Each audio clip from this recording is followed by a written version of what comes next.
श्री गुरु गौरांग गंधार गिरिधारी श्री श्री राधा विनोद बिहारी जू की जाय। श्री गोविंद गोपीनाथ मरण मोहन जू की जाय।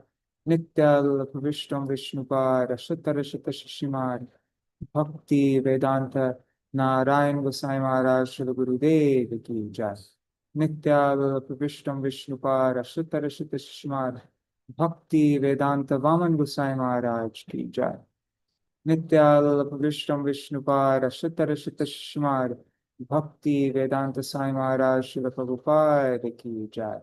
नित्याल विष्णु विष्णुपार शतर शत शिशिमार भक्ति प्रज्ञान केशव गोसाई महाराज की जय। नित्याल विष्णु विष्णुपार शतर शत शिशिमार भक्ति सिद्धांत सरस्वती गोसाई प्रभुपाद की जय। नित्याल विष्णु महाभागवत शुद्धगोक्षर बाबूजी महाराज की जय। नित्याल विश्व शिव सच्चिदानंद भक्ति विनोद ठाकुर की जय। नित्याल विष्णु वैष्णव सार्वभौम श्री जगन्नाथ दास बाबूजी महाराज की जय। श्री रूपानु गौरिया गुरु वर्ग की जय। श्री रूप सनातन भट्ट रघुनाथ श्री जीव गोपाल भट्टदास रघुनाथ शारद गोसाई प्रभु की जय। श्री स्वरूप दामोदर राय रामानंदारी श्री गौर पार्षद वृंद की जय। नाम जय श्री हरिदास ठाकुर की जय। प्रेम से कहो श्री कृष्ण चैतन्य प्रभु नित्यानंद श्री अद्वैत गदाधर श्रीवासरी गौर भक्त वृंद की जय। श्री क्षेत्र मंडल कोरमंडल ब्रजमंडल मथुर वृंदावन धाम की जय। सर्व अभिष्ट प्रदात गिरिराज महाराज की जय। श्री राधा कुंड श्याम कुंड की जय। श्री मुन देवी गंग देवी की जय। श्री तुलसी महारानी वृंद देवी की जय। श्री भक्ति देवी की जय। श्री पूर्णमासी योग माया की जय। श्री गोपेश्वर महादेव की जय। जय श्री जय श्री बलदेव प्रभु की जय। जय श्री रोहिणी देवी की जय। श्री वासुदेव महाराज की जय। श्री यशोदा माया की जय। श्री नंद बाबा की जय। जय सर्व ब्रज देवी गान की जय। सर्व सखा गान की जय। सर्व ब्रजवासी गान की जय। जय श्री हरि नाम संकीर्तन की जय। अनंत कोटि वैष्णव वृंद की जय। समागत गौर भक्त वृंद जय। श्री आनंद वृंदावन चंपू की जय। शिव कवि कर्णपुर की जय। जय श्री हरि नाम संकीर्तन अनंत कोटि वैष्णव समागत गौर भक्त वृंद की जय। श्री निताय गौर प्रेमानंदे हरि हरि हरे Krishna. All right, so we'll do Mangalacharan and then begin. Ajnanaतिमिरान्धस्य ज्ञानाञ्जनशलाकया चक्षुरुन्मिलितं येन तस्मै श्रीगुरुवे नमः। गुरुवे गौरचन्द्राय राधिकायै तदालये कृष्णाय कृष्णभक्ताय तद्भक्ताय नमो नमः। श्री सिद्धान्त सरस्वती विदितो गौडीय गुर्वन्वये भातो भानुरिव प्रभात गगने योगोर संकीर्तनाय माया भारतिमिङ्गिलो दरगतानुधृत जीवनिमान् कृष्ण प्रेम सुदाब्धिकाहन सुखां प्रदत् प्रभुं तं भजे।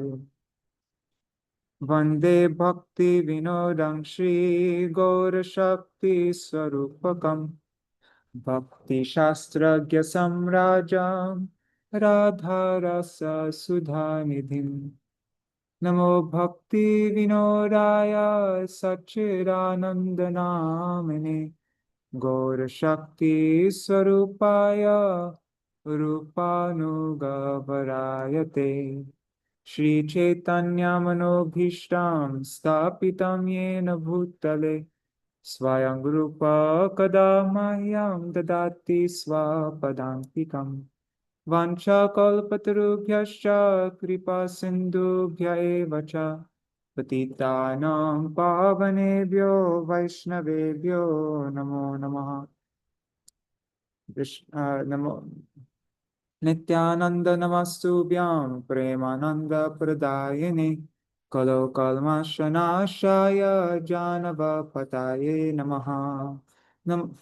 Namo Mahavadanyaya Krishna Prema Pradayate Krishnaya Krishna Chaitanya Namne Gauratishe Namaha.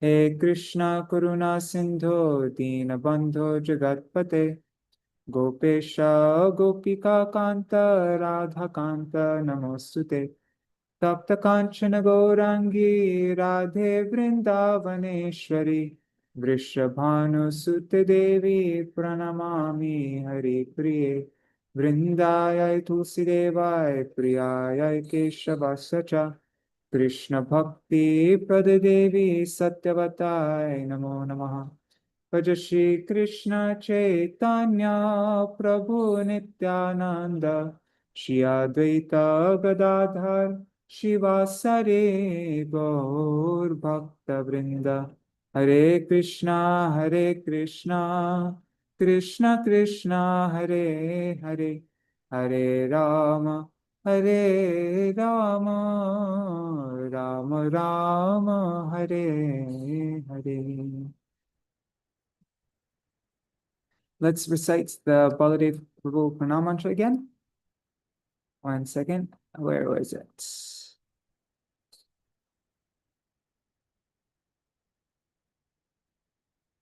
Here we go.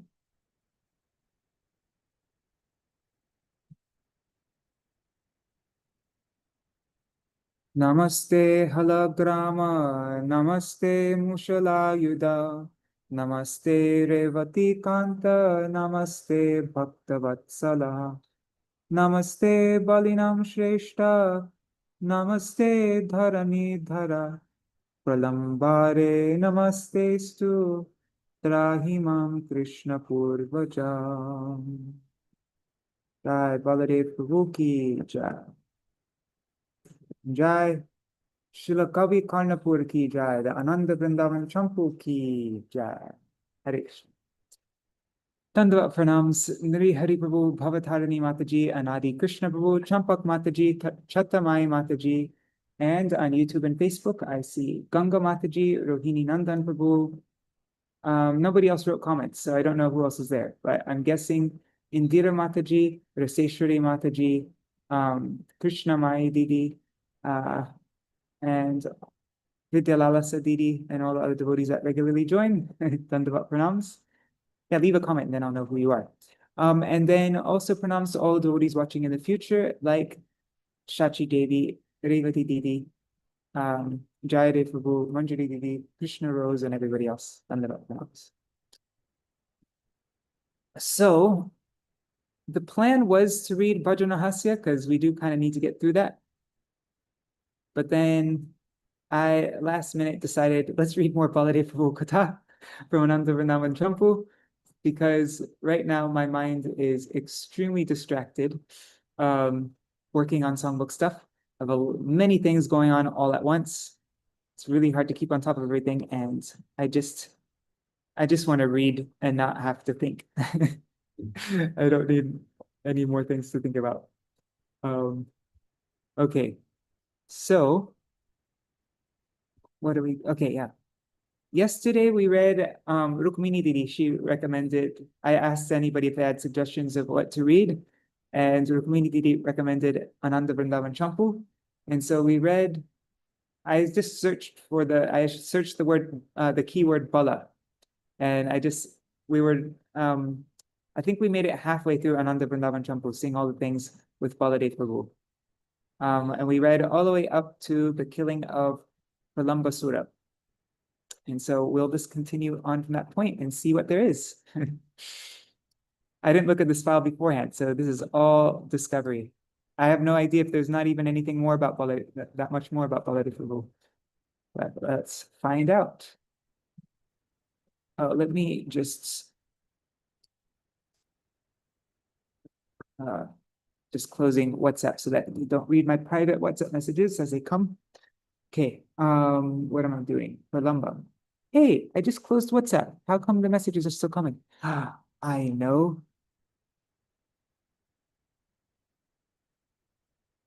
That's so weird. Anyways, hopefully nobody writes anything too private. Okay, Pralamba. Pra, oops.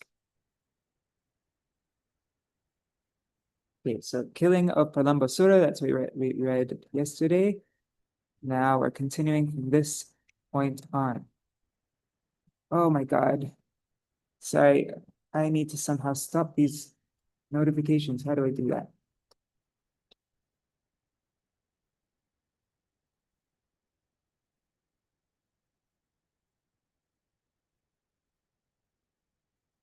That's so weird though. It's getting it from my phone. I already closed WhatsApp here. I guess, yeah, I don't know actually how to stop this. Anyhow, so, whatever. Let's continue on. All love.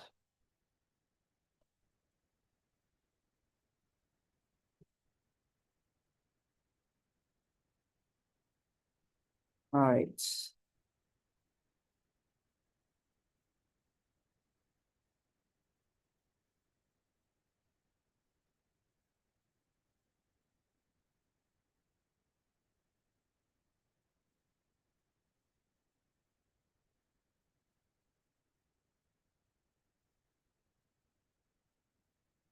Well, this one doesn't have so much about Baladeva Prabhu, but let's read it anyways. It looks sweet. Nasa things of them. So returning to Nandagram with the cows. I'll make the text bigger so you can read it.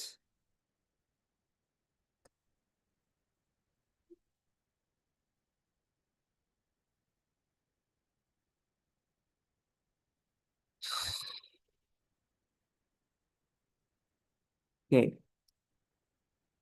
Indicating his desire to disappear behind the mountains, the sun gradually diminished his painful, scorching rays.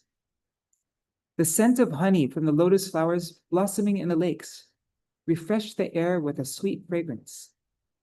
Smelling it, the bees went mad with desire to taste it.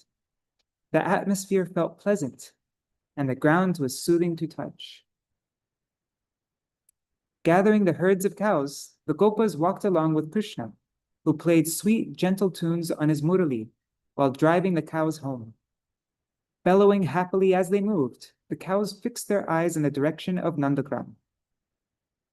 As they passed through the various villages along the way, Krishna cast sidelong glances toward the gopis, who stood on their rooftops to greet him as he walked by. The Brajvasis took immense pleasure in seeing their beloved Krishna and Balaram after the long summer's day. Krishna's beautiful dark blue curly locks, peeking out from the edge of his limestone white turban, enchanted the eyes of everyone. The dust rising from the hooves of the cows created an auspicious atmosphere. Gentle breezes added a comfortable sensation. The breeze, purified by the touch of Krishna's transcendental body, soothed and satisfied all the Brajvasis as they watched the returning boys and cows. Drinking the sweet vibration of Krishna's flute with the cups of their ears, the deer hurried to the edge of the forest to see him. The birds that felt empty in his separation and the trees that had become lean and thin again rejoiced upon hearing Krishna's reassuring flute. Krishna entered a joyful mood as he approached the border of Vrindavan. Rows of excited bumblebees formed a garland of blue sapphires to adorn the neck of Vrindavan. Oh, I'm sorry. The bees went blind from smelling the sweet fragrance of the lotus-eyed Krishna. And although a strong wind crushed their pride in flying, they tried their best to follow him. Enthusiastic to return home, Baladeva Prabhu ran down the long road into Vrindavan. Krishna, the radiant prince of Vrindavan, who is the abundant treasure house of beauty, endowed with unlimited varieties of good fortune, however, lagged behind while returning from the pasturing grounds. So Baladeva ran ahead down the long road to Vrindavan, but Krishna fell behind. He deliberately walked slowly, like an intoxicated baby elephant, in order to create some distance between himself and his brother Balaram. We see a depiction of this in Shamarani Mataji's Gopi Geet. Sorry, I meant to say Venu Geet picture, right? We see Baladeva walking ahead, and And then Krishna falls behind. Krishna was suddenly maddened with bliss as a result of his deep-rooted affection for the Braj gopis. Now, without any shame or fear of his elder brother, Krishna unhesitatingly fixed his eyes on the, I don't know what this is, Chandra Salikas. That means a small rooftop rooms for panoramic viewing. Standing in the Chandra Salikas, the gopis filled the sky with the countless full moons of their faces, glowing with love. The blue lotuses of their eyes covered the broad lakes of their chests. Colorful rainbows from their dazzling jewelry illumined the sky. The black bees of their darkened eyebrows restlessly circled the flowering creepers of their smiles. The rivers of their liquid beauty flowed down to touch the ground below. The gopis thought continuously of Krishna within their hearts, while separated from him during the day. Although Lord Shiva held poison in his throat, the gopis could not contain the intense hankering of their hearts to see Krishna. Forcefully surging from their hearts, this fervor choked their voices and made them lose external awareness. As the day gradually met the evening, the gopis, forever bound to Krishna by unbreakable ties of love, became agitated with a desire to see him. Seeing Krishna in the distance with his ever-fresh youthful body glistening like a dark blue cloud, the gopis immediately blossomed in ecstatic love. Krishna wore a colorful turban decorated with a peacock feather jutting out the side. Suddenly, Krishna glanced directly at the gopis standing in the Chandrasalikas. At that moment, the gopis appeared to be drinking the sweet nectar of Krishna's gorgeous form with the cups of their eyes, touching him with their hands, and licking him with their tongues. Krishna transformed into the black kajal around their eyes, the blue lotuses over their ears, the sapphire necklaces on their chests, and the musk ointment smeared on their bodies. Stunned in love, the gopis just stood motionless like figures drawn on a painting.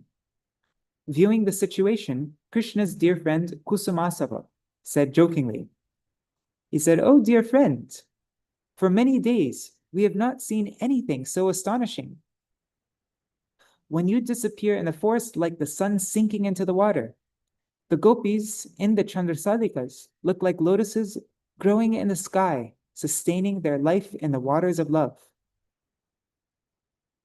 Remember, Kusumasava is Sridhar Pandit in Mahaprabhu's Leela, Kolabecha Sridhar.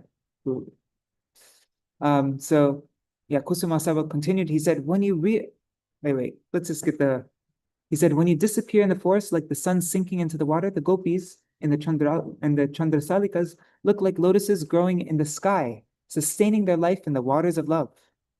When you reappear as the moon, throwing its rays on the earth, they blossom into light, like night-blooming lotuses. There is nothing more amazing anywhere on the earth. In Brahma's entire creation, you will not find a more astounding or attractive scene. After saying this, Madhu Mangal cleverly pointed out the beloved daughter of Vrishabhanu. Though glancing at all the gopis, Krishna especially noticed the attractive lotus face of Radhika, which pleases the eyes, exceeds all description, and is beautified with ecstatic love. Their meeting ended the day's long separation as they satisfied each other with sidelong glances.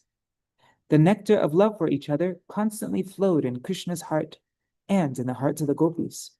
With great anticipation, the Vrajavasis awaited the return of Krishna and the cows. First, they saw the dust clouds in the distance created by the hooves of the cows cutting the earth. Then they heard the bellowing of the cows and saw the gopas coming close behind. And finally, they beheld the bright blue effulgence preceding the jewel-like prince of Vrindavan. Overwhelmed with the desire to lick their calves, the cows tried to run, but the heavy weight of their full milk bags checked their forward movement. Becoming jubilant upon hearing Krishna's flute, their eyes rolled in ecstasy. Though their voices faltered when they mooed, they produced a pleasing sound as they entered Vrindavan. The touch of Vanamali's cows purified the earth. The rays of the sun shined in the house of Nanda and Yashoda as they welcomed their beloved son. Moved by limitless joy, Yashoda, I don't know what this is supposed to say. Yashoda rushed to embrace Nanda Nandan.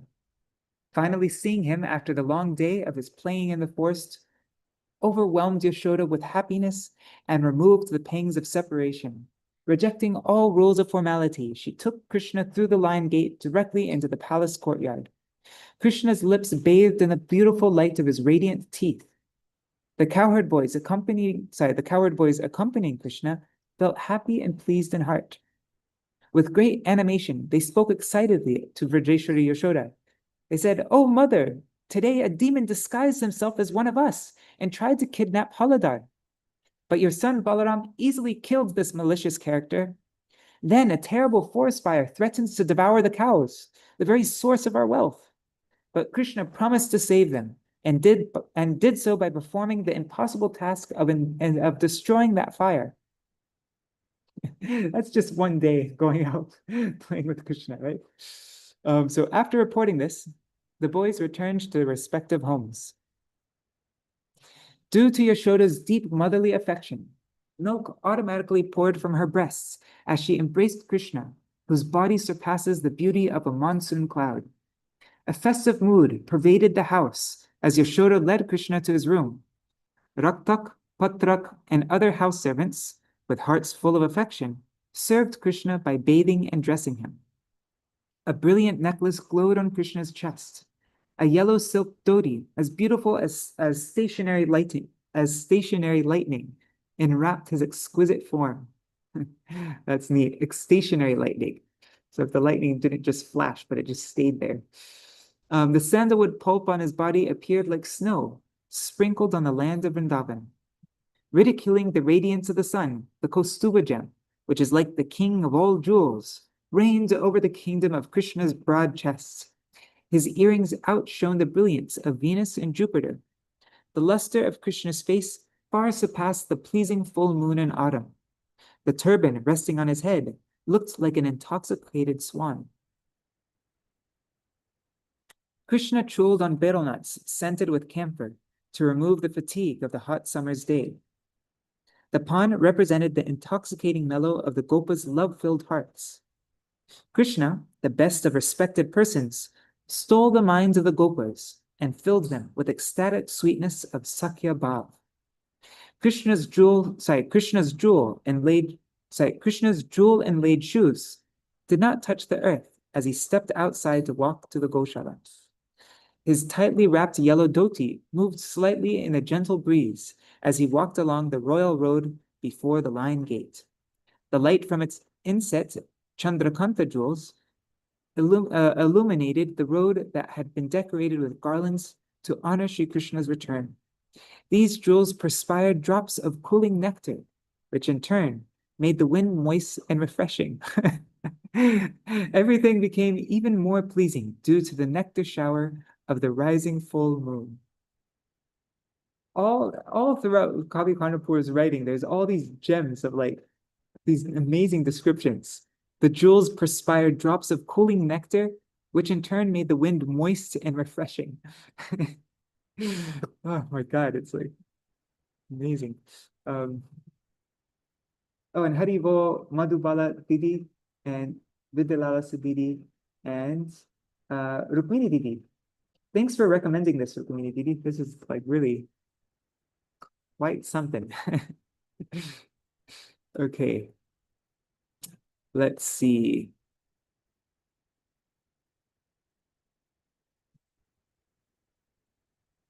Okay, so this seems kind of like Gopi, sorry, Venu Git, is it? Almost.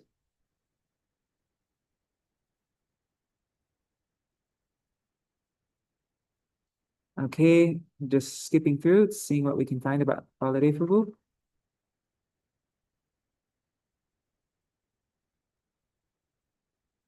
Okay, let's read this.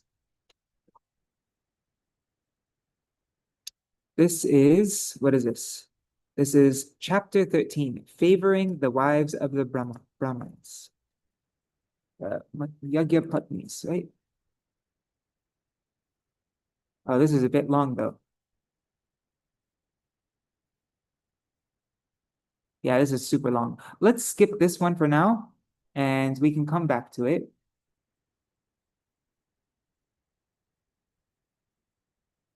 Yeah, I'll just type in the favoring the rise of the Brahmins. Let's look ahead, though.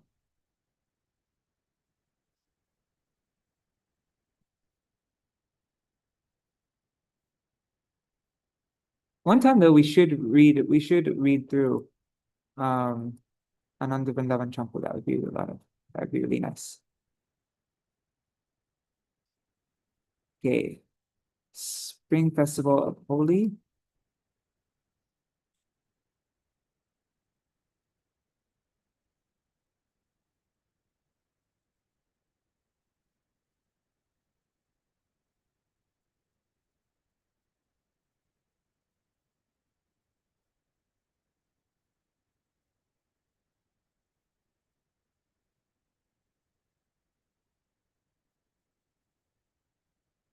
Okay, let's read this one. This one looks really nice, sweet.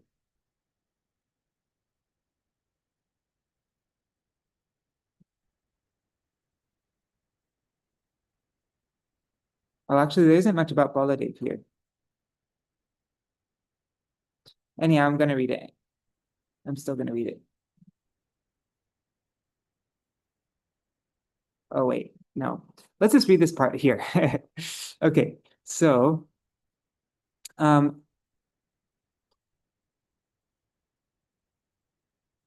what is this? I don't see the chapter title. Let's just read from it here though.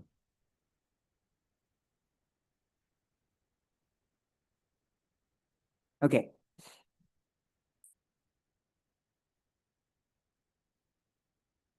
Is this Govardhan? Okay, yes, this is. Okay, so although Govardhan Hill is immovable, it rested on the hand of Krishna. For 7 long days, the monsoon. So in that context, okay, so this is the context. It's lifting the Govardhan Hill. And so from all directions, the smooth-skinned, pleasant-looking herds of cows streamed out from the valley under Govardhan Hill. As they came up, they looked like the expanded hood of Sheshnag, rising out of Patal Lok, or a sheet of moonshine hiding in a cave out of fear of darkness, or like matted locks of diffused light being born from the crystal mountain of Giriraj. One second, I'm just gonna make this text big so you can see it.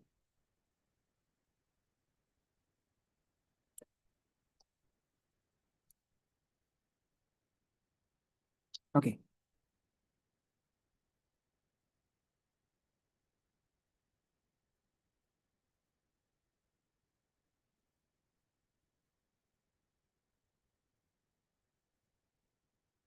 So, thus induced by Krishna's words, the cowherd men gave up their fear and smiled cheerfully. With great enthusiasm, they left the temporary village beneath Giriraj. The elated gopis cast veiled glances at Krishna as they walked out from the hill. The effulgent gopis seemed like the rays of a brilliant light, visible even in the daytime, or the dazzling rays emanating from the valuable jewels below the mountain, or like the glowing light of the ruby atop the hood of a Naga snake. After the cowherd boys left, Krishna set the hill down, exactly in the previous location. He tossed Giriraj off his hands just like a child throwing a flower ball. Then Krishna met his friends for more pastimes of wandering in Vrindavan. Overwhelmed with ecstatic love, the residents of Vrindavan came forward to greet Krishna according to their individual relationships with him. His eyes pouring forth tears of love. Okay, so now this is description of Baladeva Prabhu. So his eyes pouring forth tears of love. Balaram warmly embraced Krishna. Mother Yashoda said, "Alas, alas, my son's body has been severely weakened from bearing such a heavy weight." Using her lotus palm, Yashoda massaged Krishna's left arm and kissed his hands affectionately. Rohini, who had attained the summit of parental affection, offered arati to Krishna and Balaram with an artistically designed jeweled ghee lamp. With their hearts, which were abodes of deep love for Krishna, the housewives of Vrindavan offered him their full blessings. Then they worshipped Krishna with yogurt, rice paddy, and fresh grass. The potent Brahmins and their attractive wives offered boons and words of praise. Sanandana and the other elderly men, bound by the ropes of intense parental affection, embraced the boys and smelled their heads. The beloved gopis and their associates died in pure love and covered by shyness. They also entered Krishna, they honored Krishna and Balaram. They worshipped them with their doe-eyed glances and their lotus faces blossoming with desire. While they embraced Krishna and Balaram within their minds, their lips shone attractively with sweet, seductive smiles. So this must be Baladeva Prabhu's gopis and Krishna's gopis. They're both like that. It's mentioning them both together, I guess. As the spring season is ornamented with the months of Chaitra and Vaishak, which are full of fragrant flowers, similarly, demigods such as Siddhas and Vidyadharas, Gandharvas, King Purushas, they all showered flowers in great delight while singing the glories of Krishna.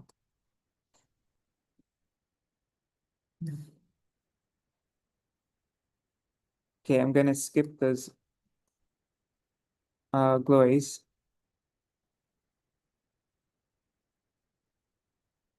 Their glorifications, I mean. All right, let's see. Let's read this. Is this the demigods still praying? No, then after saying this, Krishna thought of how to keep his promise to them. Sorry, I don't know the context of this, but here's a description. It says, the moon glitters like the diamond earring of the playful Lord Balaram. It is like an egg produced by the swan of fame of the autumn season. The moon is like cool, soft pillow to relieve Cupid's fever caused by his own pride. It is like the malati mala tied in the hair of the spotless effulgence. Okay, that wasn't really so much about Baladeva Prabhu. Let's continue on. I remember there's some description of Baladeva Prabhu with his gopis, which I thought was really interesting. Let's see. Okay, just moving ahead.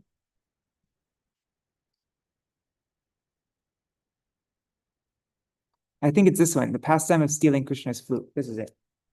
Okay. Oh, and Haribol, Krishna Mai Didi, and Raseshwari Mataji. I just lost a bunch of people. Sorry, this is probably annoying, but I don't have a reading plan. But this one, there's a lot of Baladeva Prabhu here. This is a gem. Okay. Okay, I'm just making the text bigger. Yeah, this is all what comes before the swing pastime, which I think we read this last year. Yeah. Okay. So this is chapter 21. The pastime of stealing Krishna's flute. After enjoying the Ras Lila in the autumn season, Krishna relishes the pastimes of Holi and having his flute stolen, which take place in the spring season. One night, Govinda and Ram and Balaram, they went to the forest of Vrindavan to enjoy the pastime of Holi.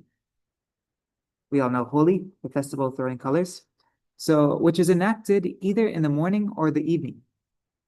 The skillful festival performance exactly matched the local customs. The devatas were very enthusiastic to observe this celebration. Seeing the astonishing beauty of Krishna holding his flute and wearing a fresh garland, glittering garments and ornaments, the gopis tied him up in their hearts and sang his glories in charming voices. Krishna and Balaram and their dear cowherd boyfriends performed this pastime amongst the splendid gopis of Vrindavan, who are clever and skillful at playing Holi.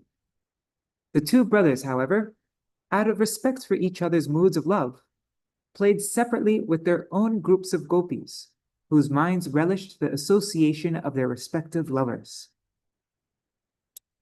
Okay, so they're separate. Balaram's playing with his gopis and Krishna's playing Holi with his gopis in different places. Krishna and Balaram sang a special alap and a rag with great devotion. The artistic vocalizing of the appropriate notes and embellishments produced waves of continuous joy. Under the influence of the Holi festival, the land of Vrindavan, having revived its strength after the long cold winter, looked beautiful and auspicious. To begin the festival, the young ladies of Vrindavan, who were adorned with all wonderful qualities, and whose bodies looked attractive, smeared with natural ointments, they shyly held water in their hands and offered it to the land of Vrindavan. The cowherd boys and their associates sang lovely songs in Dvipadika and Charcharital. That's in the Kunjabi Ashtakam, right? What is it? Chachuritan Churi. What is it? Charchita. God, I can't think of it. Chachuritan Chita Charchita Hari, something like that. Sundaro Jayati Kunja Bihari. Okay, so their traditional Vraj Bhasha songs sounded as pleasing as the smell of musk. The accompaniment of kartals and sweet mridangas enhanced the charming vibration of their bangles and ankle bells. Krishna and Balaram played in this way for a long time, and then wandered around in the lonely forest, pleasant with rows of young trees. The only signs of life in that deep forest were the, I don't know this word, maudlin?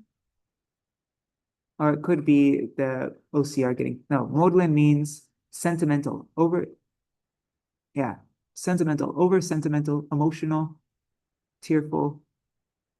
Okay, so the only signs of life in the deep forest were the maudlin cries of the peacocks piercing the evening sky. The rays of the moon filtering through the leaves of the tops painted the forest floor with beautiful colors. Illumined by the moonlight of spring, the splendid forest atmosphere easily aroused the sweet mellows of conjugal love. Haladar, Balaram, the holder of the plow, looked extraordinarily elegant, moving with his own group of young gopi consorts. One golden earring enticingly danced on Balaram's cheek, and his eyes rolled from drinking Varuni. With his dark blue chadar half falling off his camphor white chest, Baladev looked like the white moon breaking through the darkness. For some time, Baladev, who was a talented artist, danced to the beat of songs in, I think that's Charchari, I'm guessing, and Dvipadika. Appearing like the personification of bliss, Balaram sang, laughed, and flew kumkum powder on his beloved gopis. He threw kumkum powder on his beloved gopis, as if sprinkling the sindoor of love on their foreheads. Backed by the veena, Baladev loudly sang a song in Dvipadika.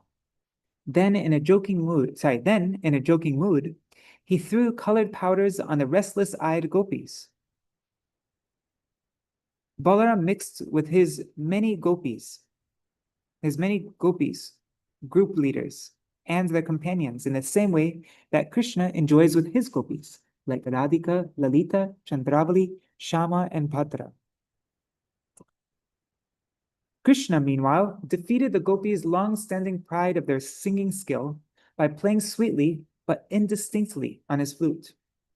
The gopis responded by surrounding Krishna and dousing him with kumkum, while their bangles jingled joyfully. While tolerating the showers of kumkum, Hari hung his head down submissively, like the best of youthful, intoxicated elephants, and continued playing his flute. He continued playing his flute song in the Charchari Tal, or Tol. I don't know what that's saying. Yeah, it's a Tal. It's a Tal, right? Yeah. As Krishna playfully moves with heroic steps, he met with Balaram, who rambled about like an intoxicated elephant along with his own group of enraptured young gopis. These gopis were completely attached to Balaram, gazed at him with tender eyes, conveying their affection for their beloved consort. Lifting their Bengal-laden arms, they sang according to the beat, and sometimes induced Balaram to sing along. While their ankle bells tinkled in time with the nimble movements of their feet, the gopis danced beside their beloved Balaram and threw kumkum powder on his body with great delight.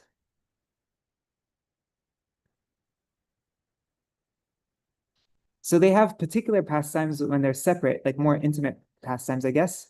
But then Krishna and Balaram are also together with their gopis. I guess they just don't, their pastimes a little bit more reserved. So understanding the hints from Krishna's glances, The cowherd boys bombarded the gopis with red, white, and yellow scented powders. Balaram's gopis ran away fearfully. Seeing their condition, Krishna smiled and mocked them by playing merrily on his flute. Krishna's gopis laughed along in the sweet tones, while clapping their hands with a strong beat and bellowing, ho ho, hee hee. Krishna's friends filled the four directions with robust laughter. His anger and passion inflamed. Yeah, so his anger and passion inflamed. Rohini Nandan roared like a wild young bull elephant. Sorry, yeah. So Rohini Nandan roaring like a wild young bull elephant, like a young bull elephant, a bull elephant. Okay, a small elephant. I don't know. I've never heard the term bull elephant before. He suddenly spurred to competition, and he chased Gopi Krishna's companions to defeat them with a deluge of powders. Glancing forwards and backwards like lions stalking prey, Krishna's girlfriends desired victory. But losing their intelligence, they could not decide whether to attack or to retreat. So they all ran away.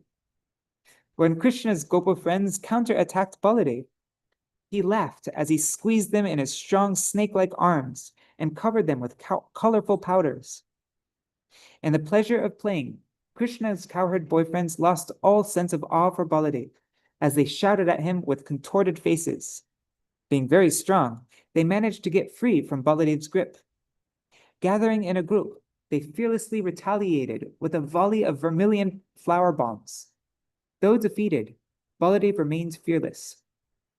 I wonder if Baladev's gopis came back, though, because they ran away. Then Baladev got really angry and he threw tons of powder on Krishna's friends. But then what happens? Anyways. Wait, and then Krishna's gopis also ran away, right? Am I missing? Is it just the Sakas now? I don't know. Wait. Let me just go back a little bit. So Balaram's gopis ran away fearfully. And then Krishna's friends filled the four directions with robust laughter. Then Rohini and Baladev, roaring like a wild bull, suddenly spurted. He chased Krishna's companions to defeat them with a deluge of powders. And then glancing forwards and backwards like lions stalking prey, Krishna's girlfriends desired victory. But they didn't know whether to attack or retreat, so they all ran away. Yeah, so Krishna's gopis and Baladev's gopis both ran away.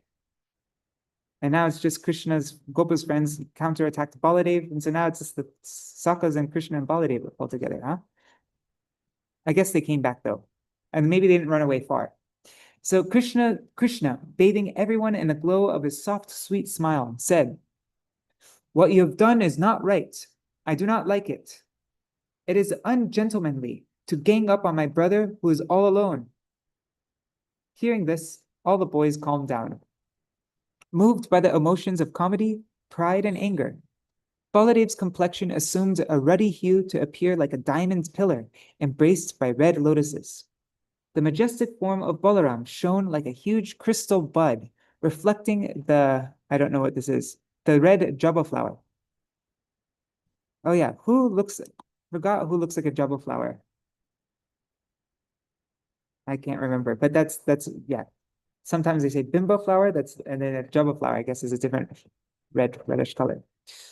So Balaram shone like a huge crystal bud reflecting the red jaba flower, or like a proud pinnacle of ice, touched by the pink of early dawn.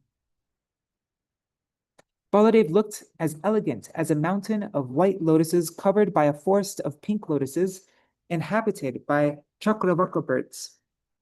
He looked like a full moon, anointed with vermilion, glowing in the red evening sunset. Seeing him thus, Balaram's gopis surrounded him and amused him with blissful singing and dancing as they wandered off together. Meanwhile, Krishna's gopis, their hearts full of longing and drunk with the potion of love, they enhanced the festival atmosphere with various amorous gestures, indicating their conjugal desires. Conspiring together, they planned a theft. The gopi said, "How can we steal that flute, which is like a snake scented with aguru, from Krishna's strong arms? What will Krishna do without his flute? it is a good idea to put our beloved, is it a good idea to put our beloved into depression? But when the flute is in Krishna's hands, it acts like a lance to cleverly pierce our hearts with its sweet, enchanting melody. Therefore, we must get that flute in our hands. Smiling surreptitiously, the lotus-eyed gopis continued whispering among themselves. We cannot take the flute in Krishna's presence, nor does he ever put it down. Even in a state of confusion, he doesn't put it down. He does not let go of it. Among these three possibilities, we must find some way to steal it. The third possibility, taking it out of Krishna's hands when he is bewildered, is the strongest. In order to bewilder Krishna, one expert gopi met Radhika in a lonely place and confided. She said, "Oh, fortunate Radha, if you really want to take Krishna's flute under your control, then put on a show of obstinacy for some time. The impudence of Krishna's flute playing will flee, and the skill of our singing will become prominent." After the gopis' secret talk, Krishna's close friend Kusumasava, who is Kolovechar Sridhar in Mahaprabhu's pastimes, though not knowing their complete plan, he boldly spoke to Krishna. Combining shrewdness with the fragrance of the flowering creeper of frank talkativeness, Kusumasava said, "O friends, listen, though the gopis are very learned, their singing cannot match your ambrosial flute playing. So out of jealousy, they are planning to steal your flute. To prevent this, you should keep your flute with me and sing in a loud voice. The gopis will not be able to approach me because of the power of my Brahminical austerities." Okay, so Kusumasava is also a Brahmin. Brahmin in Krishna Lila, and I think Kolovechar Sridhar is also a Brahmin, if I remember correctly. Maybe he wasn't. I thought he was, though. Anyways. So Krishna replied, "O friends, we have fully witnessed the great strength of the Brahmins in the pastimes of your spring festival. Without doubt, it seems that today you will show us the festival of protecting the flute as well." Then Kusumasava said, "O friends, I cannot protect the flute as much as that person who has given you the ability to attract everyone by the special power of his mantra. But one cannot see such a person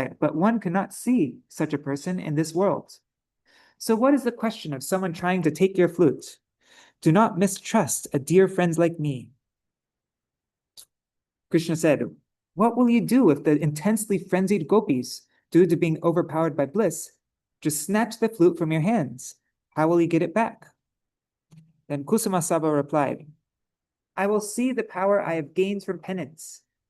Then taking the flute and tucking it under his arm, "You will see the power I have gained from penance." And then taking the flute and tucking it under his arm, he said, "Please sing a song." And a voice conquering the sounds of the veena, Krishna sang a song in Char-charital with great artistry. The Yamuna stopped flowing in a stunned condition. The trees rained tears, and the birds and animals trembled in ecstasy. Hearing the song, the does felt blissful and licked up the drops of perspiration behind each other's ears. It seems that the streams of sweetness from Krishna's song entered the ear holes of the deer and then oozed out due to finding insufficient space. The expertly composed rag pleased the ear due to its precise, I don't know what this is saying, something jatis and 7 notes. I think this is saying shrutis. Shrutis, jatis, and 7 notes. I don't know, I could be totally wrong though. Kusumasava proudly boasted. He said, "Oh, how wonderful! My friend, I have never heard such strong singing in the Char-charitala in all my years. Oh, arrogant gopis, you cannot sing with alap that gives such happiness." Then Sangita Vidya, a learned gopi musician, said, "Oh, an unintelligent one.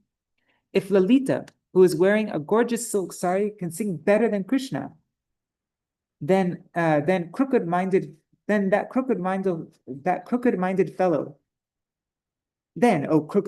fellow, you will lose the flute. Let the flute be the wager." Then Kusumasava said, "O learned one, only I know the science of music, O Sangita Vidya. It is difficult for an ordinary person to know, even if engaged in constant meditation on the subject. According to my final judgment, I will proclaim the winner at the appropriate time. This will please the Devatas and be agreeable to all. Sangita Vidya said, "O learned Brahmin boy, this is not simply chanting the Vedas, which satisfies the Vedic scholars. Who are you to judge this?" While smiling, Krishna continued singing and hinted with a glance. Understanding his intentions, Kusumasava said, "O vain woman, if you do not agree that my knowledge of music is sufficient for judging, then we should agree that the singing of both parties is equal. Let us see if your singing, like Krishna's, can stun the Yamuna water, bring tears to the trees and creepers, and make the birds and animals tremble in ecstasy. I am certain that no one can sing as zestfully as my friends. Therefore, we will wager the flute. If you want to gamble over the singing, then to be fair, you must offer Radha as a wager from your side." Lalita said, "Oh, stupid boy, a fool makes the whole world insipid. In all gambling matches, the stakes must be of equal value. We can never equate glass with gold." Then Kusumasava responded, "Oh, worshipable one, do you think that my dear friend's flute is like glass and that your friend is like gold?" Lalita answered, "Is there any doubt? If you want equal stakes, then without fear, you should wager your friend." Kusumasava said, "All right then, begin singing. Since I am totally pure in heart, I will wager my friend." Then Lalita, her throat reddened and her eyebrows dancing, she gave up all shyness to sing a gentle Kedara rag with boldness and enthusiasm. Lalita clearly enunciated a variety of gamaks, trills, spanning from lower to higher octaves, ascending and descending. Gamak is like the little like that little I can't, anyways, I'm not gonna try to do it, but yeah, the little, yeah. Using the full grandeur of the Gandharva scale, Lalita easily surpassed the expertise of the Gandharvas and vanquished their pride. After feelingly singing the alap without tal in the Kedar rag, Lalita sang a song in a pleasing tempo according to the conventions of music. According to the conventions of musical taste in the I don't know what this is. In the Maharashtrian dialect. In the Maharashtrian dialect? Whoa, okay. Very interesting. So Lalita sang. She sang the brilliantly shining moon of Sham, the nectarian disk endowed with all arts, is expert at giving bliss to the lotuses and in agitating the ocean of praying. Krishna, the beloved of Vrindavan, who wears a crown of mango bed. Oh my God, I'm having a hard time reading. Krishna, the beloved of Vrindavan, who wears a crown of mango buds while fondly sporting in the spring, is partial to his girlfriends. So she's saying that. I guess that was a song. So with great pride, Kusumasava held his arms above his head and pranced about while blurting out, "Hee hee, you are defeated! Oh, Lalita has been defeated!" Unseen, Krishna's flute slipped from Kusumasava's armpit and fell on the ground. Without anyone in the universe knowing, Sangita Vidya quickly snatched it up and hid it. Overwhelmed with vanity, she did not even tell her friends about it.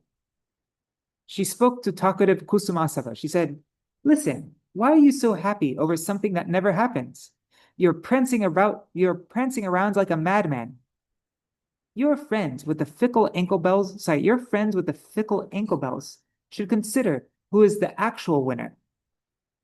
Kusumasava replied to Sangita Vidya, "O one respected by the learned, according to me, your defeat is evident, for the wager was laid for singing in Charcharital. Lalita sang only one little fragment in Dvipadikatal. Oh, one with a happy face, please consider, has she been defeated or not?" Hearing this, Lalita and Sangita Vidya broke out into laughter. Sangita Vidya said, "Oh, uncouth one, what is remarkable about Charchari, Dvipadi, or Jambali? The attraction is the use of murchana, swara, and gram. Lalita's song displayed the epitome of sweetness.